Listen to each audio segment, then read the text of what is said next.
Spoiler warning for anyone who has not seen the show Dinofroz. It is free online to view on YouTube.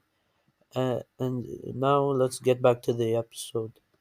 Dinofroz was a show that was created in 2012, and the show revolved around four boys from the present day going back in time using a magic crystal called the Rock Froze, in which they can transform into dinosaurs.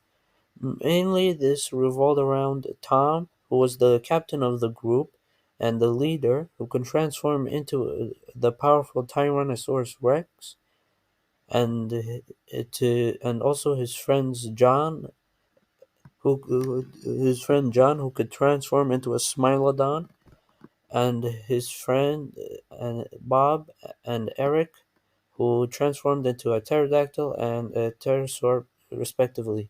They would go back in time to fight dragons, who were the rulers of the ancient world, and who oppressed the dinosaurs and humans and enslaved them.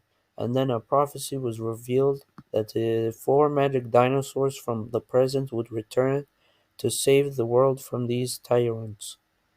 And so the Dom and his friends would go back in time to collect rock froze, a magic crystal that would help them to save the world from the tyranny of the dragons. And together with their magical abilities, they would be able to save the world from the wrath of the dragons.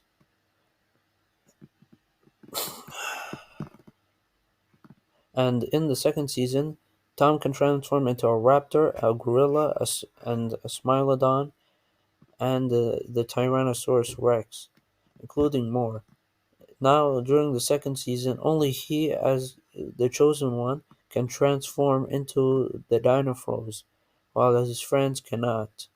In the second season, his friends lose their rock froze, and the rock froze turns into a Dino Watch, which allows only Tom to transform into a dinosaur. Now, with these more powerful and stronger versions of the dragons, since since the last time they were there, now the dragons have become more dangerous and more powerful than ever before. In the show, there is this thing called the Rock Froze. The Rock Froze is a magical crystal which grants power to the Dinofroz to defeat it.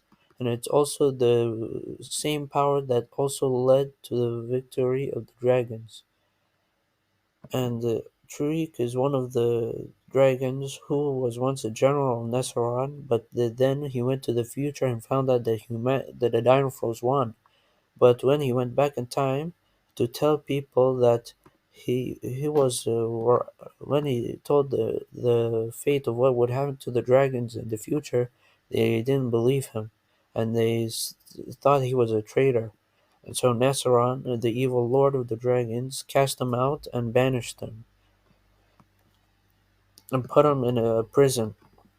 During the last episode of season one, and eventually Treek uh,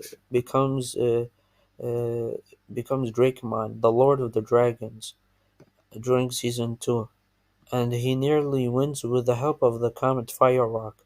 Thankfully, the Dinofroz and their team was able to stop this from happening and was able to save the world by throwing Drakemon into a ravine with lava in it.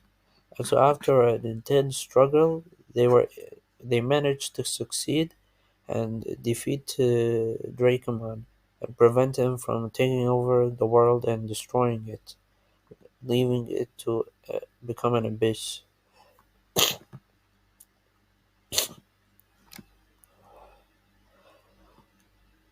And so because of this, Treek also dies. And there's also characters within the show, like the shaman. The shaman is a powerful wizard who helps the Dinofrogs during season one against Nesron, and is mainly the main person who guides them throughout the journey of this world, and is the main force that helps the Dinofrogs during times of trouble. He also helps them by giving them knowledge that would otherwise not be known to the Dinofroz. And he tells them about what happened to this world and how the dragons managed to conquer all of the world.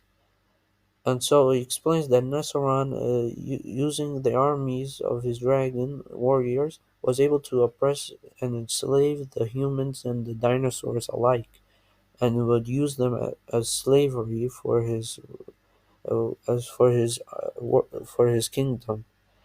And so one day the shaman explained that there will be a prophecy that magical dinosaurs from the future would come into the present to prevent this from happening. And so, and then this is where they realize that they are the special dinosaurs that are meant to save the world and to manage to protect it, and their purpose is to defeat it. During the trailer, there were actually many things like a Dinofroz game, but then they eventually turned it to a Dino Watch. Like first it started out as a crystal, and then it changed to this. And also during the season one, it turned from a rock froze into a fire rock. Now there's this comet called the fire rock, which is going to hit the Earth, and this was supposed to cause the extinction. And basically, this wasn't like this. The origins of the rock froze can be found a long time ago, where both dinosaurs and humans lived in peace, and as well as the dragons, by putting all their power within a crystal called the rock froze. One day it got too much power, and then the dinosaurs realized that they had to destroy the crystal, as the crystal was gaining too much power, because eventually it became too unstable, so that they had to destroy it. So one of the dinosaurs picked it up and destroyed the rock froze by smashing it against a rock.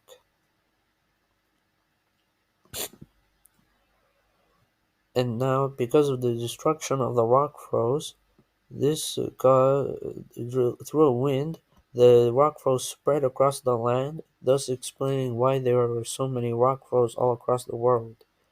So they were scattered throughout the very dangerous places through a hurricane of some kind. And this went all over the place. And during the and one of the biggest fragments of the rock froze belongs to Nesseron. It's basically where he keeps all of his power within it, and the destruction of it would cause the whole dragon kingdom to collapse. And he used it during this time of division to gain power from the dragons and use it to conquer all other races, believing and he told that the dragons were superior to all other races and that the earth was their domain. So they went on a violent conquest, conquering everything. And so that's basically how this whole thing started with the dragons and why they are so violent within the show. And he explains how the division of how they divided and conquered the most of the world. Eventually, the only place where there was no dragons were in the land of the dinosaurs, where this is where the dinosaurs come.